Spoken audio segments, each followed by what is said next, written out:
afternoon and welcome to Turf Moor. This is Prematch Live. We'll be here right up until kick-off, where you can switch over to Clarets Plus for full audio commentary, or you can watch today's game by purchasing a match pass for £10, available in selected territories around the globe, including the UK today. Simply go to burnleyfc.com/packages. Jonathan Morgan, Burnley Women's head coach, will be with me today.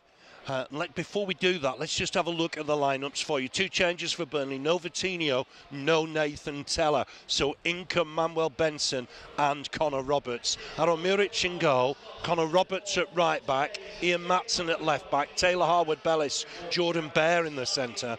Holding roles for Jack Cork, Josh Cullen. Head of them, Manuel Benson, Josh Brownhill, his 103rd appearance for Burnley today, Johan Berg Gudmundsson and Jay Rodriguez. Burnley bench is a strong one: Bailey Peacock-Farrell, Charlie Taylor, Ashley Barnes, Scott Twine, Samuel Bastian, Darko Cherlinov and Alel Dervisoglu. For the visitors, they've had a good run recently. Since Michael Carrick took over, they've won their last 3 away from home. American keeper Zach Steffen in goal. He wasn't at the World Cup. Tommy Smith right back, Ryan Giles will play in left back, Dale Fry and Darrell Lenihan in the centre. Then holding roles for Johnny Howson and Hayden Hackney. Ahead of them, Isaiah Jones on the right hand side, Riley McGree on the left hand side, Chuba Akpom behind Marcus Force. Like Dervisoglu, he's on loan from Brentford. Their bench: Liam Roberts, Alex Moat, Rodrigo Muniz is on loan from Fulham, Anthony Dicksteele, Paddy McNeil, Duncan Watmore, the former Clitheroe loanee, and Farrell Willis. Our referee is David Webb today. Just a quick mention, the Ensley shirt push. Earlier today, fans queued 6 a.m. to get one, just 250 available. There will be a chance to win a shirt when they're raffled off on Monday. Part of the initiative, Ensley not-for-profit insurance specialists will denote £10,000 to Burnley FC in the community's food bank. What a fantastic gesture that is, and well done to Ensley. £10,000 to Burnley FC in the community. Burnley, of course, were back in action last weekend. They went back in style with a 3-0 win at Queen's Park Rangers. Let's have a look at the highlights. Oh, what a finish that is from Nathan Teller. Burnley trying to distract the keeper with the walls, a bit of pushing and shoving in the wall. Gudmundsson to hit it. It's it well! 1-0 Burnley! Yep. Johan Berg Gudmundsson! What a free kick that is! Yeah. Fantastic finish! And justifies Vincent Kompany's change, and he celebrates with the manager. A classy free kick from Gudmundsson. Queen's Park Rangers 0, Burnley 1. What a finish from Johan Berg Gudmundsson. What a free kick that is. Teller trying to run at them, trying to get a ball across here for Vitinho. Might hit this. Oh, it's a good effort. Will it fall for Matson? And Burnley have got a second. It's Ian Matson with the finish. Good save from Dieng. Vitinho's effort. And there was the other fullback, Ian Matson, to finish it. Calm, composed finish. And Burnley are 2 up here. Be a test for Matson this second half. Good character, Dykes with the header. Half cleared, Field with the shot. Save Muric.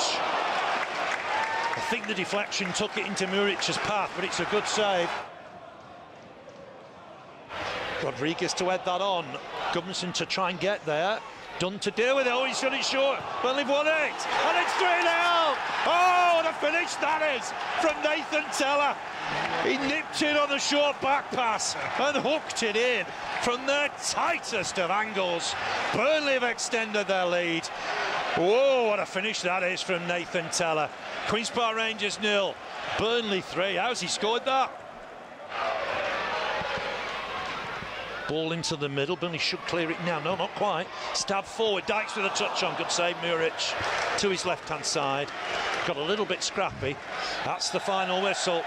Big, big win for the Clarets. They go 3 points clear at the top of the Championship. Queen's Park Rangers 0, Burnley 3. Fantastic win for the Clarets last Sunday. Goals for Goodmanson, Matson and Teller, taking Burnley 3 points clear at the top of the table. Sheffield United don't play until Monday. Just as I mentioned earlier, 2 changes: no Vitinho, no Teller. No news on them at the minute, assuming their injuries. Roberts comes in at right back and Benson will play on the right hand side, we think. Now, Vincent Kompany spoke to the press yesterday ahead of this game. Knows Michael Carrick, of course, from the Manchester derbies in the past. Let's have a hear what the manager had to say. What has been the key then, do you feel, to the consistency that you've shown this season? Because obviously it's just 1 defeat, 1 draw, last 11 games, all competitions now. Well, the key has been not looking at the table too much. Trying not to speculate, trying not to control the things we don't control, and be really, I would say, almost strict or demanding on the things we do control. And then I think I've said it how many times before in these press conferences, I don't know the results, and nor will I promise a result against Middlesbrough. The only thing we do control is, you know, how we work towards the game, and then when we cross that line, is just the level of commitment we have in the game. And so you asked me about consistency, is just repeating that all the time. There's also character there as well, isn't there? Because we saw obviously the defeat to Sheffield United, but the way the lads have responded to that, it's not really dented too much of the momentum this season, when it could have, I suppose. Yeah, because, and I can tell you how I communicated. It doesn't mean I've got the secret recipe, but how we communicate around this is that we predicted, we knew that a game, especially in the league with 46 games and the schedule being as condensed as it was, we knew that a game like the Sheffield game could happen. And I don't think there's a team in the league where it hasn't happened to. And it's how you bounce back, and I think you can prepare that in August. And you don't know when it comes, but when it comes, you know what to do, and we did exactly what we had to do as soon as that game was over.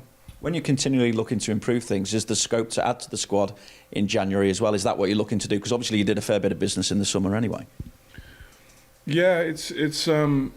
I mean, I've got to be honest. My focus is entirely on bringing this group as far as I can. But then they know. I do tell them all the time that they're not just competing with the Premier, with their own team, with their own teammates.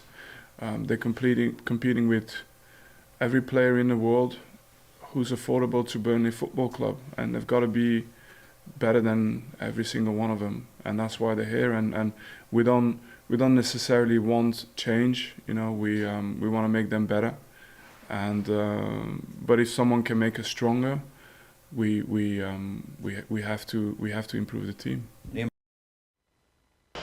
That was Vincent Kompany speaking to the press yesterday ahead of today's game. Now, it's a little while since Burnley and Middlesbrough have played each other, of course, but big game today. Middlesbrough won their last 3 away from home. Pleased to say I can welcome Jonathan Morgan. Yeah, nice how are you doing, Jonathan? Good to meet you. You too? Yeah, are you well? Yeah, good, thanks. Sorry, hit a bit of traffic on the way up here. Yes, no worries. Happy to be here now. So. Yeah, brilliant. We've got a little VT to welcome you. Let's have a look at that. Jonathan Morgan. It's really important to find a club that has that ambition, that matches your own ambition, but also pushes your ambition, and Burnley definitely will do that.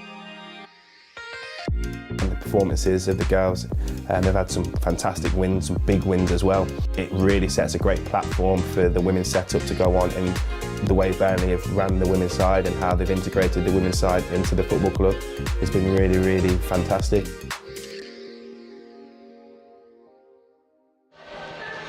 Brilliant, Jonathan. Welcome to Turf Moor.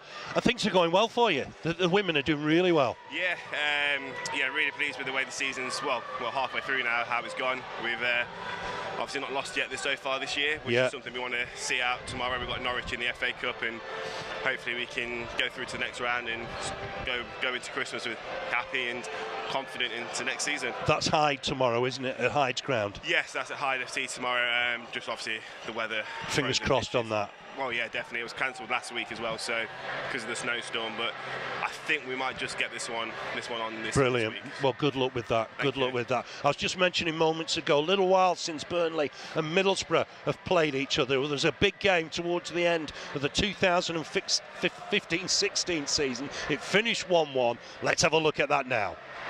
Massive game, second against first, and you sense, Darren, this could be the biggest game at Turf Moor for some while. Down and gets it in deep, right to the back post, good header one, fall for Adoma with a shot, headed off the line I think. Harfield to win this, looks headed on towards Barton with a shot, oh it nearly tested the keeper. To his right-hand side, just wide of the target. Ramira's about to join them. Burnley got to be on the guard here. Downing will clip it in left-footed. Oh, it's a decent ball in there. Burnley haven't won it, and it's in. Middlesbrough are ahead. Oh dear. Middlesbrough are ahead. And it's Jordan Rhodes, I think. Battling away is Taylor. Remember, he got a late goal at Forest to get a crucial point. Lowton to get a ball in. Barnes, will it fall in there? Barnes, oh, it's gone wide. Somehow it's gone wide. It's a corner. Corner Burnley. How close can Burnley go here? It's into the mix. Cleared off the line. It's there. Burnley are level. It's Michael Keane. Oh, Burnley deserve that. Michael Keane with the touch. It's all square here. Listen to the crowd. Turf Moor erupts. Michael Keane with the goal. Burnley won. Middlesbrough won. Massive game back then. Finished 1-1. Burnley went on to win the title. Middlesbrough were promoted. Welcome to those fans joining us on Clarets Plus for audio commentary, and international fans joining us for the live video stream. Jonathan Morgan is with us, manager of Burnley FC Women, doing so well at the minute. This is pre-match live. We'll be here right up until kick-off, where you can switch over to Clarets Plus for full audio commentary, or you can watch today's game by purchasing a match pass for £10, available in selected territories around the globe, including the UK today. Simply go to burnleyfc.com/packages. Just to recap on the team news, 2 changes for the Clarets. No Vitinho, no Nathan Teller. We'll get details on that. We're assuming injuries. So Connor Roberts comes in at right back, and Manuel Benson will play on the right wing. So Burnley, Muric in goal, right back Roberts, left back Matson, Taylor Harwood-Bellis and Jordan Bear in the centre, holding roles for Cork and Cullen, then Benson, Brownhill and Goodmanson behind top scorer J. Rodriguez. So that's our Burnley lineup. The Burnley bench, thanks Jonathan. Peacock Farrell, Bailey Peacock Farrell, Charlie Taylor, Ashley Barnes, Scott Twine, Samuel Bastian, Darko Cherlinov and Alal Dervisoglu. For Middlesbrough, they're unchanged. Stefan in goal, Smith right back, Giles left back, Fry, Lennon in the centre, holding roles for Howson and Hackney. Ahead of them, Isaiah Jones, Chuba Hakpon, their top scorer, Riley McGree and Marcus Force, also on loan from Brentford, up top. Earlier today, you'll know, there were 250 limited edition Ensley shirts available from 6 a.m. People were queuing up outside the Claret store. Burnley Football Club and Classic Football Shirts teamed up with Ensley Insurance to produce a retro Burnley FC shirt based on the design from the 1991-1992 season. As part of that initiative, Ensley not-for-profit insurance specialists will denote £10,000 to Burnley FC in the community's food bank. What a fantastic gesture that is. Now then, feels like a big game, Jonathan, this, doesn't it? Doesn't it? I think obviously got off to a good start last week away to QPR, and coming back in after this World Cup break, you want to keep that consistency and that form that they had just before. Obviously, a lot of people were saying, could they do that with a unscheduled break, so to speak, to the norm of the Championship season? And I think to get back-to-back wins to start with would be fantastic. It would, wouldn't it? 2 home games, league games to come, back-to-back, with Birmingham coming here between Christmas and New Year. Just gives Burnley an opportunity to keep the momentum. Yeah, definitely. I think that's key. What Kompany's done with the lads in all the staff really in the first team is that they have kept momentum. The the way they're playing, the style they're playing, the philosophy of the football they're playing is obviously exciting, and it's really reinvigorating the fans here at Burnley, and you see that everyone's getting behind them. So I think obviously, again, another win today will go a long way to show the credentials of the team in this setup and to keep the pressure on. And it's not just the first team that are getting success. The women's team are doing really well, Jonathan. Unbeaten so far this season. Yeah, and again, it's the same thing as the first team, isn't it? We want to keep that momentum going. We've had a really successful start to the year, and I think it's fantastic for the girls to be able to show what they can do as well, alongside such a fantastic season on the men's side as well. I mean, we'll have a longer chat at half-time about yourself, but you came from Leicester City, you had success at Leicester City, and you're determined to have success at Burnley. Yeah, thankfully, obviously, Burnley gave me the opportunity after leaving Leicester, and obviously I've been at this level before, the levels above, and I just want to obviously get Burnley to where they should be, which is obviously the WSL, which is the plan. How long that will take, we'll see, but we want to do that in the 3 to 5 year window, and to see whether we can do that. But we've got to get out of this league first, and that's the most important part. Yeah, it's a tough league, isn't it? It's a tough league with some good sides in it. Oh, massively. You've got Wolves, who've basically steamrolled this league for the last 3 years on the bounce. Unfortunate themselves not to be promoted last year, because you've got this North v South playoff at the end of the year, which is pretty harsh, I think, for the level that we're at. But then Forest as well, they've been very consistent, and they're proving formidable opponents this year as well. So they've lost a game apiece, but you haven't lost a game yet. No, we haven't, and obviously it's a great stat to have. When the only downside to it is that teams are coming to us, and you can tell they're playing that a little bit more because they want to take that unbeaten record from us. But the one thing we're going to look to, the one thing we've been focusing on a lot for the last maybe 3 to 4 weeks is making sure that the unbeaten record is wins, not just draws as well. And that's what we're going to take into the second half of the season. I mean, it's a massive year for ladies football, hasn't it, with the Euro 22 winners? It's been a massive year for ladies football. Yeah, it's been phenomenal. I think what the Lionesses did winning the Euros in the summer is huge. You can never underestimate how much interest that generates for the women's game, and how many young girls that inspires to start the game. But we always talk about the young girls and that they're being inspired, but what you don't realise as well is that actually these senior players at the likes of Burnley in the Championship and also in WSL, they get inspired as well to push themselves to be the best versions of themselves as well. Yes, yeah. We've spoken to Lauren a couple of times, and Lauren's done the co-coms with us.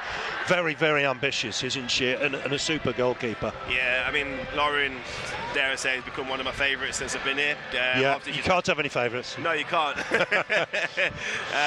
She's my captain. From day one, we seem to just click with the way that we see things, the way that we think, and I think part of that is because she's ambitious as well, and she wants to make sure that while she's coming towards the end of her career, she wants to finish her career on a high by getting that promotion, getting into the next levels herself, and she's been a joy to work with, if I'm honest. Sure, yeah, and we'd love to see you at Turf Moor. I'm sure we'll get that done one day, but tomorrow's at Hyde. It's a 3G surface, isn't it? Yes. So the game is likely to go ahead, we think, as we stand. More than likely. So obviously it's a little bit further south, so hopefully the weather conditions are a little bit less cold as up here, so that should be a positive. But again, it's on 3G as well, which means that you can sort of play a little bit more on those surfaces during this type of weather condition. So we're hoping to get it on, but I guess tomorrow will be when we really find out. Sure. And TikTok, it's a massive phenomenon on TikTok. The numbers are sensational, Jonathan. I know. I mean, well, I've got a 14-year-old son, and he's not really big into football, but funny, because Burnley have been on TikTok, he's actually followed my season a lot more this time than ever before. And I think obviously TikTok, it just reaches a different audience level, doesn't it? Yeah, it does, absolutely, yeah. Just make sure that team shoots under something, because it's going to blow today. I'm so impressed with, how Burnley have gone on this season. You just need to get the better of Wolves and Forest, I guess, in that three-way fight for the top spot. I think that's the problem, isn't it? I think when you're looking at all the results, whilst Wolves and Forest have only lost one apiece, obviously we haven't. It's between us three, and we are obviously in a set where all three of us are winning the games. I think the the first time we played both, we played them back to back. We beat Wolves 3-0, drew 1-1 with Forest, so we had the better of both the teams. So hopefully we can do it again. Those are the games to look out for, aren't they? Yeah, basically. That sort of triple header, really, isn't it? It's going to decide how the season goes, I think, at the end. Yeah, and it's also equally important not just to focus on those two games. I think one of the things that happened for us this year is that we beat Wolves 3-0, drew Forest 1-1, should have beat Forest as well, and then we went and drew 2 games straight after those 2 games. So it's making sure that the players are aware that it's not, the league isn't just us 3. If we drop points elsewhere, Forest and Wolves, they'll pick up points and they'll keep going forward. And it's Norwich tomorrow. We've already had the draw. Is it Cardiff, I think, in the following round? Yeah, Cardiff. So another good side for us. I mean, my aim is to get as far as possible in all the cup competitions. It's not about who you play, it's about getting through those rounds. And if we are to go out early, we want it to be to a big team, not a team at our level. We played Manchester United, I remember, a couple of seasons ago. The first team, ironically, we were playing at Old Trafford that day, and we played Manchester United in the FA Cup, and the attention was just unbelievable. It does lift the profile a game like that, doesn't it? Oh, 100%. Like when you play the teams like the Man U's, the Arsenals, the Chelseas, the Man Cities at this moment in time, they are the premier teams in the women's game, and you could argue in the men's game that people want to aspire to as well. So when you do play them, it brings a different media attention and a different outlook on the game, and you actually end up getting more spectators through the gate, which is really good. Of course it is. Yeah. More about the ladies later. No worries. I mean, what an impact Vincent Kompany's had across the club. It's been great, hasn't it? I think the togetherness that he's instilled within the club, not just amongst the first team, but amongst the academy, amongst the women's, all over the club, it's been clear to see. And I genuinely believe that's one of the biggest hidden factors to why this team's been so successful on the pitch. An incredible 16 newcomers in the summer. It was chaos, wasn't it? It was almost mayhem. Players coming in left, right and centre. Yet he's found a way of gelling them. Yeah, I mean, everyone always says, isn't it, like, you're only meant to really change over a quarter of your squad every summer because that's manageable. Obviously, Vincent's coming in under very difficult circumstances, under relegation, having Sean Dyche before, who was obviously a fantastic servant to the club for all those years, and he's had to come in to instill his way, his thoughts, and on top of that, bringing in all these players because players wanted to stay in the Premier League and the bigger leagues. But he's done it phenomenally well. Like, it's been fantastic. And it's quality, isn't it? The newcomers have got some quality, younger players with quality. That's the thing. It's not just about quantity, is it? It is about the quality. And I mean, when I've had the occasions to watch over a first team session, luckily for myself, like the intensity and the work rate, the ethics and the quality that they were playing, that is phenomenal. Yes, that is clear for all to see, I think. Still the work rate of the Dyche era with a younger player of the Kompany era, I think, and that's how I've seen it really since July. And the game at Huddersfield was just mind-boggling. How we could become a possession-based side almost overnight is incredible. I think honestly it's different styles, and different managers will see the game in different ways, and that's what makes the game such a beautiful sport, because you can play it in different ways and get success. It depends on what you want your success to be and how you want it to be. And like you say, when you watch Huddersfield obviously at the beginning of this season and you saw the difference in the way they were playing, it's just that immediately. He's incredible, isn't it? One solid pre-season and you can see the difference. Middlesbrough will be tough today. Michael Clarets made a good impression since he took over, I think. Obviously Michael, he's been a fantastic servant to the game as well, just like Vincent really. Fantastic career. Both obviously probably played against each other a number of times, so bringing back that rivalry onto the touchline. We talked about that at the press conference yesterday. So I got the impression they've got a lot of respect for each other. I think when you get to their level and you're at their level so consistently, I think you can only just have respect for one another. Yes, you have the rivalries, yes, you have the battles on the pitch, but I think off the pitch now, those rivalries are kept on the pitch and you actually see each other for who you are now, rather than just thinking that I'm Man U, I'm Man City. But Carrick, I think obviously he's going to do a great job at Middlesbrough as well, just hopefully not today. Hopefully not today, indeed. Here come the teams. Let's go through them for you. Burnley against Middlesbrough, starting with the Clarets. Aaron Muric in goal. Connor Roberts in at right back. It's his first game since the World Cup. Ian Matson at left back. Taylor Harwood-Bellis, Jordan Baer in the centre. Holding roles for Jack Cork and Josh Cullen. Ahead of them, Manuel Benson back into the side. Josh Brownhill, his 100th league appearance for Burnley today. Johan Berg Gudmundsson and Jay Rodriguez, Burnley's top scorer. The Burnley bench, Bailey Peacock-Farrell, Charlie Taylor, Ashley Barnes, last time here he scored twice against Blackburn. Scott Twine, yet to appear at Turf Moor. Samuel Bastian, Darko Cherlinov, Alel Dervisoglu. For Middlesbrough, they're unchanged. American Zach Steffen in goal. Tommy Smith right back. Ryan Giles on loan from Wolves at left back. Dale Fry, Darrell Lenihan in the centre. Johnny Howson and Hayden Hackney in the holding roles. Isaiah Jones on the right hand side. Australian Riley McGree on the left hand side. He played in the World Cup. Top scorer Chuba Akpom behind Marcus Force on loan from Brentford. The Borough bench, Liam Roberts, reserve keeper. Alex Mowat, you'll know him from his Leeds and Barnsley days. Rodrigo Muniz on loan from Fulham. Anthony Jicksteel. Paddy McNair, the former Manchester United utility player. Duncan Watmore and youngster Farrell Willis. David Webb is our referee. Matt Donoghue is the fourth official. We're minutes away from kick-off. Burnley in claret and blue. Middlesbrough in all blue away strip. If you're watching on social media, thanks for joining us on Prematch Live. You can now switch over to Clarets Plus on our official app or website for live audio commentary, or you can watch today's game for just £10, selected territories, including the UK today. Simply go to burnleyfc.com/packages to purchase a match pass. Thanks for joining us. We'll see you next time.